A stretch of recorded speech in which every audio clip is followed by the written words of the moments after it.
और बात करेंगे खबरों की। मध्य प्रदेश, राजस्थान और छत्तीसगढ़ में बीजेपी की बम्पर जीत को लेकर आज पार्टी के सांसदों ने पीएम मोदी का स्वागत किया। बीजेपी के संसदीय दल की बैठक में केंद्रीय गृह मंत्री अमित शाह से लेकर रेल मंत्री अश्विनी वैष्णव, वाणिज्य मंत्री पीयूष गोयल समेत भाजपा के केंद्रीय मंत्री और सांसद पहुंचे। इस दौरान जब पीएम मोदी बैठक के लिए पहुंचे तो सांसदों ने तालियों की गड़गड़ाहट के साथ उनका स्वागत किया। इस दौरान सांसदों ने मोदी जी का स्वागत के नारे भी लगाए।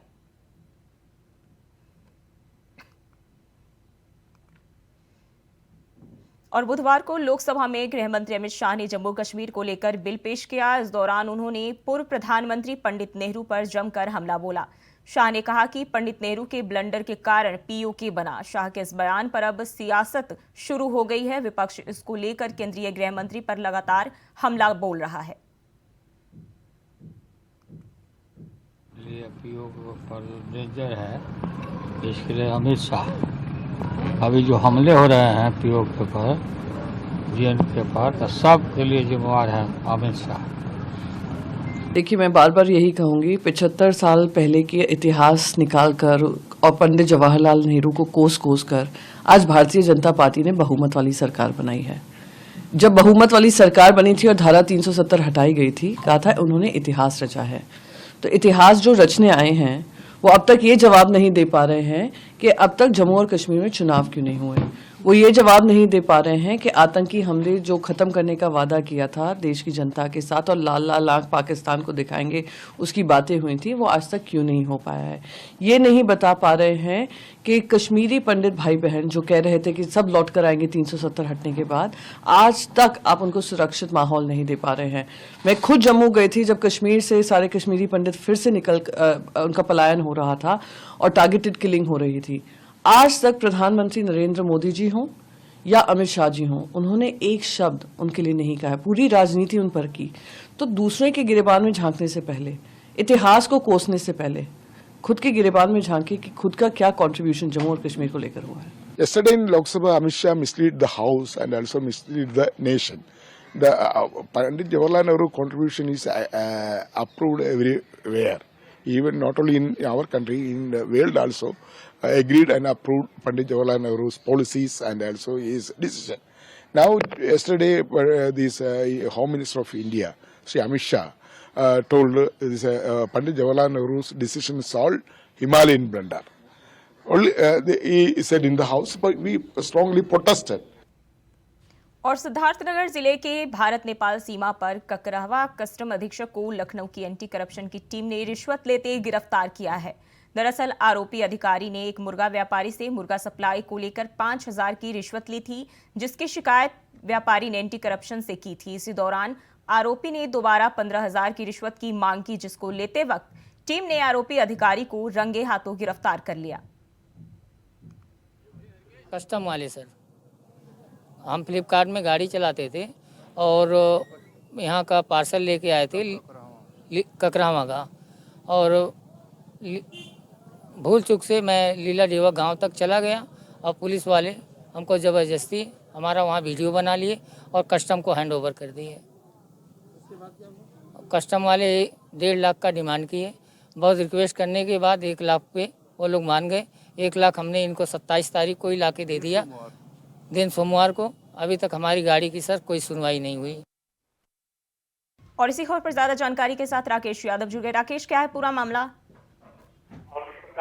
जी, आपको बता दूं कि ये मामला सिद्धार्थनगर जिले के ककरहवा कस्टम का है, जो कि बॉर्डर से सटे हुए है।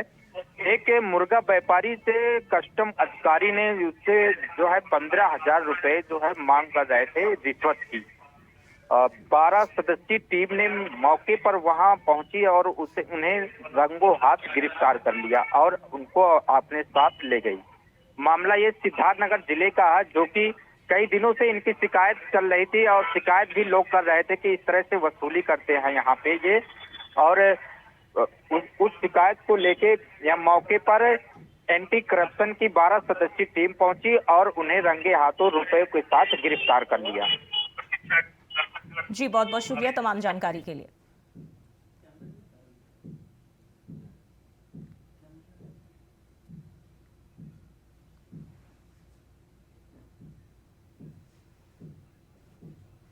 मुरादाबाद में राजपूत करनी सेना अध्यक्ष की हत्या के मामले में राजपूत समाज ने जमकर विरोध प्रदर्शन किया। करनी सेना के प्रदेश अध्यक्ष योगेंद्र सिंह राणा की अगुवाई में करनी सेना ने इसका विरोध जताया। कटघर क्षेत्र स्थित हनुमान मूर्ति चौराहे पर बड़ी संख्या में जमा होकर करनी सेना के कार्यकर्ताओं ने हत्यारों के खिलाफ जमकर नारेबाजी की और उनके खिलाफ सख्त से सख्त कार्रवाई की मांग की है। कल राजस्थान में दादा सुखदेव सिंह गोगामेडी जो श्री राष्ट्रीय राजपूत करनी सेना के राष्ट्रीय अध्यक्ष थे, उन्हें घर में घुसकर हत्यारों ने गोली मार दी। और ये कांग्रेस सरकार का षड्यंत्र है, गहलोत सरकार का षड्यंत्र है। क्योंकि अभी देखिए नई सत्ता जो भाजपा की वहाँ सत्ता सरकार बनने जा रही है, अभी उसने वो शपथ ग्रहण नहीं की है, उन्होंने कार्यभार नहीं लिया है। तो ये बहुत बड़ा एक राजनीतिक षड्यंत्र है। उन हत्यारों को हम फांसी की मांग करते हैं कि उन्हें तत्काल, जैसे योगी सरकार जीरो टॉलरेंस पर काम कर रही है और जिस प्रकार से law and order Uttar Pradesh में आप देखिए, ये उत्तर प्रदेश पाकिस्तान से भी ज़्यादा क्षेत्रफल में बड़ा है, लेकिन योगी सरकार जिस प्रकार से काम कर रही है, योगी की पुलिस जिस प्रकार से काम कर रही है, हम मांग करते हैं कि राजस्थान की पुलिस को भी इसी प्रकार से काम करना चाहिए। अगर इस तरह से भय व्याप्त हो जाएगा समाज में तो आम नागरिक अपने आप को सुरक्षित महसूस नहीं करेगा और ये एक बहुत बड़ा संविधान का फेलियर होने का कारण बनेगा। रामपुर से बीजेपी सांसद घनश्याम सिंह लोधी से खास बातचीत की इंडिया वॉइस की टीम ने। इस दौरान उन्होंने बताया कि जिस तरह से मोदी सरकार में योजनाओं का लाभ लोगों को मिल रहा है, इससे लोगों में मोदी सरकार के प्रति प्यार बढ़ रहा है। और क्या कुछ कहा उन्होंने, चलिए आपको सुनाते हैं।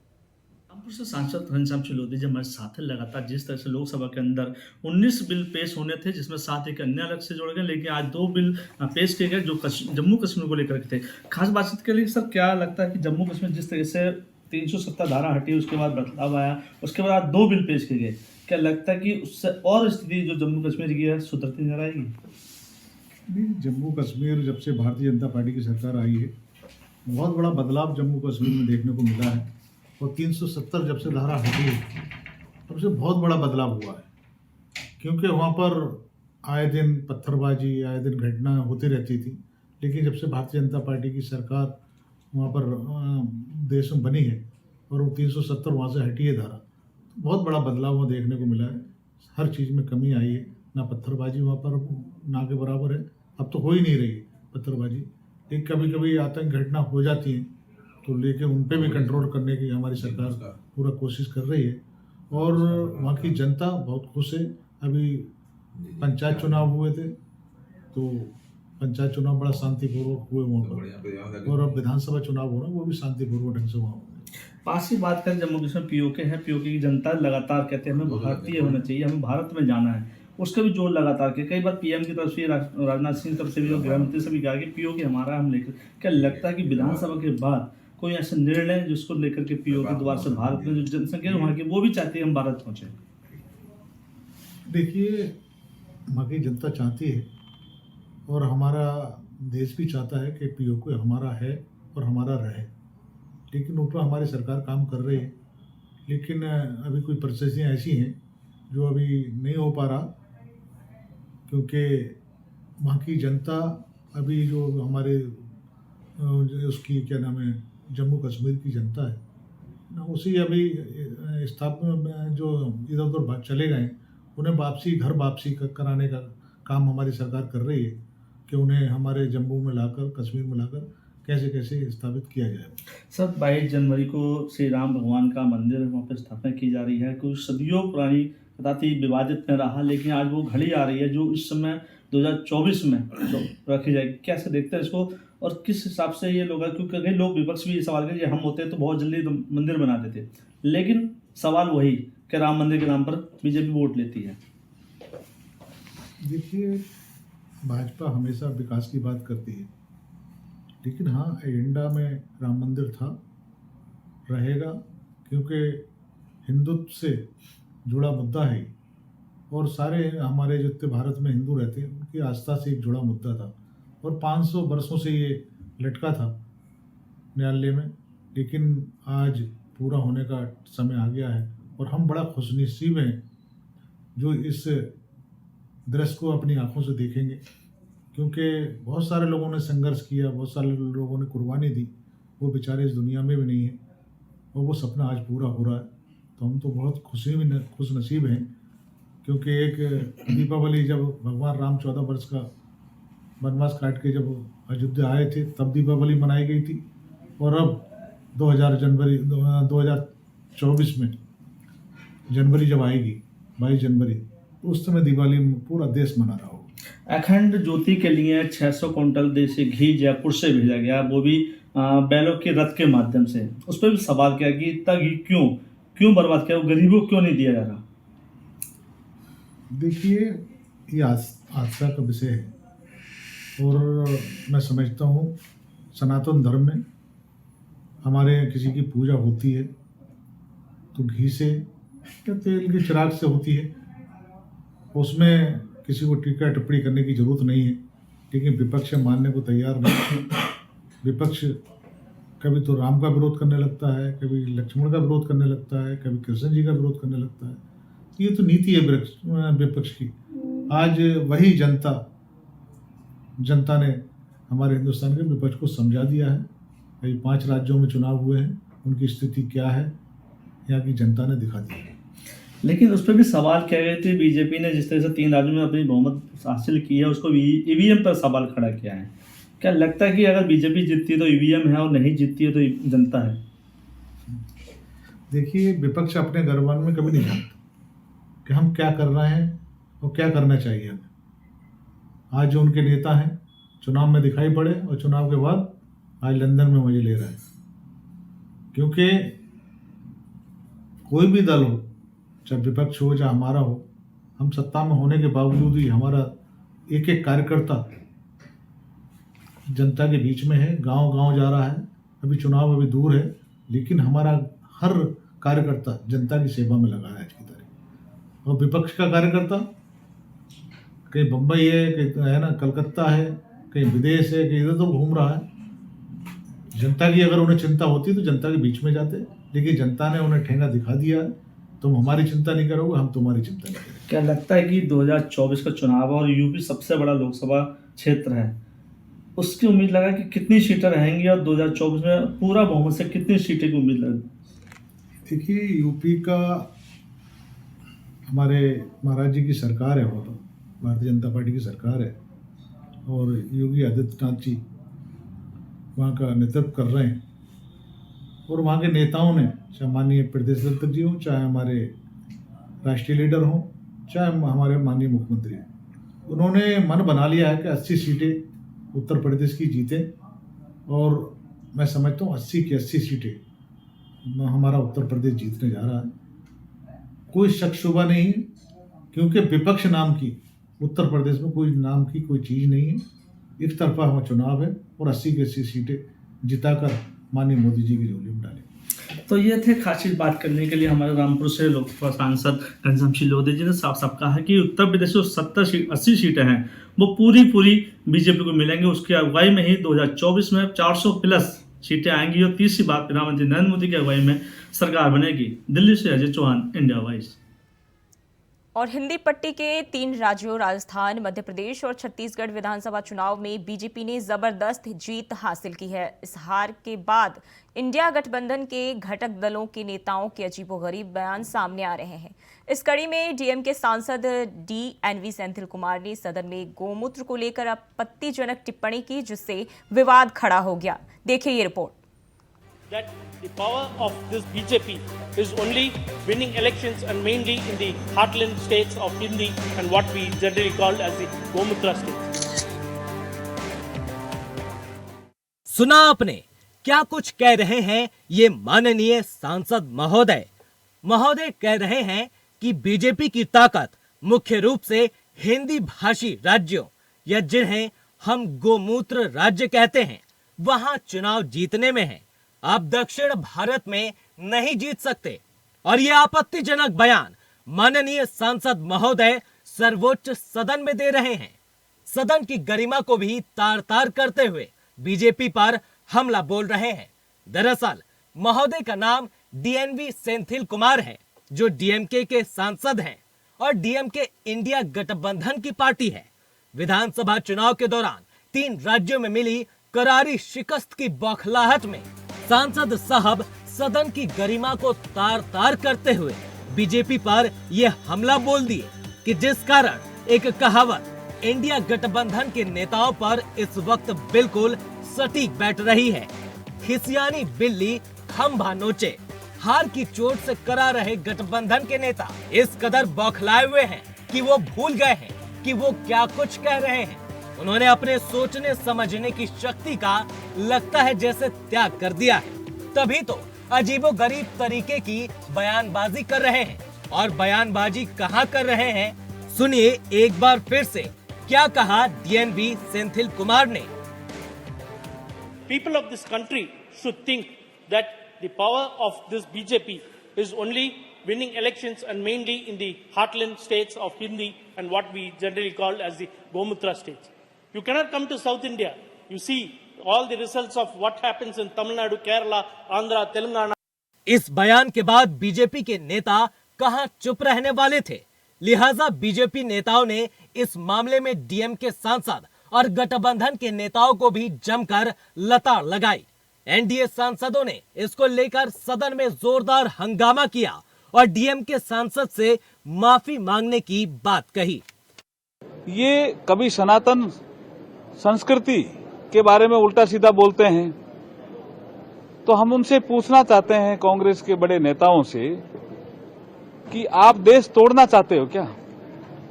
और ऐसा बयान देने के बाद आप माफी भी नहीं मांगोगे, चोरी भी करोगे और सीना चोरी भी करोगे हाउस में, और हमें धमकाओगे भी कि आप ऐसा नहीं बोल सकते और आप कुछ भी बोलते जा रहे हो। ये देश एक है, एक रहेगा, इसको कोई तोड़ नहीं सकता। और जो विपक्ष के कुछ साथी आईएनडीए के साथी इस देश को नॉर्थ और साउथ में बांटने का प्रयास कर रहे हैं, ये साजिश में बिल्कुल विफल होंगे। भारतीय जनता पार्टी के हम सभी सांसद यहां आपके समक्ष आए हैं कि उनको माफी मांगने में क्या तकलीफ है, और अगर वो माफी नहीं मांग रहे हैं तो हमें लगता है कि राहुल गांधी जी भी उनके साथ खड़े हैं, हमें लगता है शिवसेना के उद्धव ठाकरे भी उनके साथ खड़े हैं, हमें लगता है डीएमके के स्टालिन भी उनके साथ खड़े हैं, हमें लगता है केरल के मुख्यमंत्री भी उनके साथ खड़े हैं, हमें लगता है कर्नाटक के मुख्यमंत्री भी उनके साथ खड़े हैं। इतना बड़ा बयान देने के बाद, वो भी लोकसभा के फ्लोर के बाद, और माफी भी नहीं मांगना, चोरी और सीना चोरी, ये हम आपको बताने आए को आपस में लड़ाने की बात कर रहे हैं। जिस शंकराचार्य ने पूरे देश को, वो भी दक्षिण भारत के थे, उन्होंने एक किया, आज उस पर दबाव बना रहे हैं माफी मांगने के लिए। इसका मतलब ये है कि जब स्टालिन के लड़कों ने सनातन को समाप्त करने के लिए कहा था, तो ये इनकी सहमति थी। भूले नहीं, हम गौ को और गौ माता को और गौ माता के मूत्र को भी हम सम्मान करते हैं, पूजते हैं, मुझे इसका फक्र है। लेकिन सनातन को जो समाप्त करने की कोशिश करेगा वही समाप्त हो जाएगा। ये मैं डंके की चोट पे कहता हूं, ऐसी हल्की बयान न दे। तो वहीं दूसरी तरफ इस बयान पर कांग्रेस ने भी खुद को पीछे खींचते हुए डीएमके सांसद की निंदा की है और इसको उनका निजी बयान करार दिया है। देखिए, वो अपनी बात है, मैं इस बारे गौ माता को हम सब अपने श्रद्धा करते हैं, इस बात से हमारे कोई लेना देना नहीं है। कोई इंडिविजुअल कोई सदन के अंदर कोई बात कहते हैं, इसमें हमें क्या लेना देना, हम गौ माता बोलते तो हैं। उन्होंने हिंदी भाषी जो राज्य है उसको गौमूत्र राज्य कहा है। पता नहीं, ये जो कहते हैं उनको पूछिए, इसमें हमें कोई लेना देना नहीं है। डीएमके के नेताओं की अगर यही हरकतें रहीं और सनातन धर्म के खिलाफ इसी तरह की बकवास वो करते रहे, तो गौमूत्र वाले राज्यों में नहीं, सांड वाले राज्यों में भी बीजेपी का परचम लहरा जाएगा। जहां तक सवाल है संसद में गौमूत्र छिड़कने का, तो संसद वैसे ही मंदिर है और पंचगव्य मंदिर में प्रयोग होता ही है, स्वागत है। इस तरह के बयानबाजी से क्या शो करना चाहते हैं, क्या धार्मिक भावना को ठेस पहुंचा रहे हैं? ये सब रावण के खानदान के लोग हैं। आसुरी शक्तियां हैं, भारत को बर्बाद करना चाहती हैं, भारत से सनातन को मिटाना चाहते हैं, भारतीय लोकतंत्र को खत्म करना चाहते हैं। हालांकि मामले ने तूल पकड़ा तो सांसद महोदय बैकफुट पर आ गए और अपने इस बयान पर फिर से सांसद में सार्वजनिक माफी मांगी। Speaker sir, the statement made by me yesterday. फिलहाल के लिए बुलेटिन में बस इतना ही। खबरों के लिए बने रहिए इंडिया वॉइस के साथ।